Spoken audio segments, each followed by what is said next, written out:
Mabuhay Pilipinas! Maligayang pagbabalik dito sa aking channel, pero kung bago ka lang, pasuyo ng like and subscribe. Salamat agad. Ngayong araw ng Huwebes, July 11, 2024, mga kababayan, narito pa rin po ang epekto dito sa ating bansa nitong Intertropical Convergence Zone o ITCZ na siyang nakakaapekto po sa bahagi ng Southern Luzon, Visayas and Mindanao. So asahan po natin mga kababayan na magiging maulan po ang panahon ngayong araw na to, lalo na po sa bahagi po ng Mindanao dahil malakas po ang epekto nitong ITCZ. So ngayon mga kababayan, asahan po natin na magiging maulan dito po sa bahagi ng Mimaropa, Bicol Region, Western Visayas, Zamboanga Peninsula, Barm, BARMM, Soc-Sargen, Quezon, Batangas, and Davao Occidental. Epekto po yan nitong ITCZ. Asahan ang pagkakaroon ng cloudy sky with scattered rain shower or thunderstorm. So ingat po tayo lalo na po sa mga low-lying area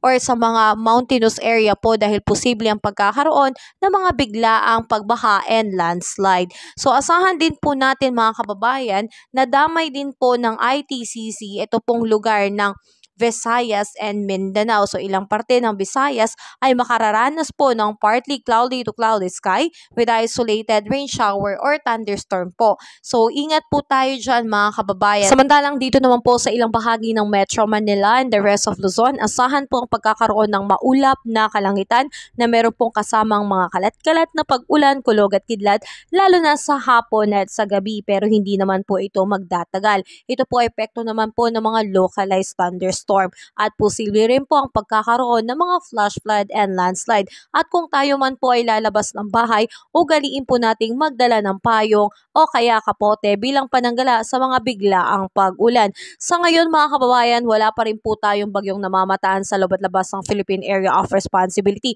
pero meron na pong nakitang cloud cluster sa labas ng PAR at kung ito man po ay lalakas at magiging develop bilang active low pressure area, posible nga po na ito po yung hinihintay o yung inaasahan natin na magiging bagyong Butchoy dahil taya nga po ng Pag-asa, posibleng merong 2 o 3 bagyo na pumasok sa ating bansa. So may papasok man na bagyo, unang bagyo ngayong July ay tatawagin pong bagyong Butchoy. Sa ngayon mga kababayan, asahan po natin ang ating air temperature dito po sa bahagi ng Luzon sa Lawag, posibleng umabot sa katanghalian ng 32 degrees Celsius, Tuguegarao 34 degrees Celsius, Baguio 24 degrees Celsius, Metro Manila 33 degrees Celsius, Tagaytay 31 degrees Celsius at sa Legazpi po ay 33 degrees Celsius.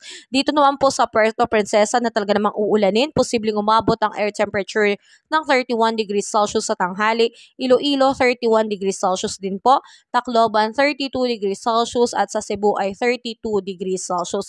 Asahan po natin na magiging mas maulan po dito sa bahagi ng Mindanao, kaya asahan natin na ang Zamboanga po ay abot ng 32 degrees Celsius, Cagayan de Oro 32 degrees Celsius at sa Davao po ay 32 degrees Celsius. So patuloy po tayo maging updated sa ating ulat panahon. Cloud cluster po nasa labas ng Philippine Area of Responsibility. Kabayan, kung nakatulong sa iyo ang video na to, huwag mo namang kalimutang mag-like and subscribe at pasuyo na rin po, pahit na rin po ng notification bell para updated ka sa mga susunod ko pang weather update. Muli, maraming salamat, ingat, God bless po kabayan.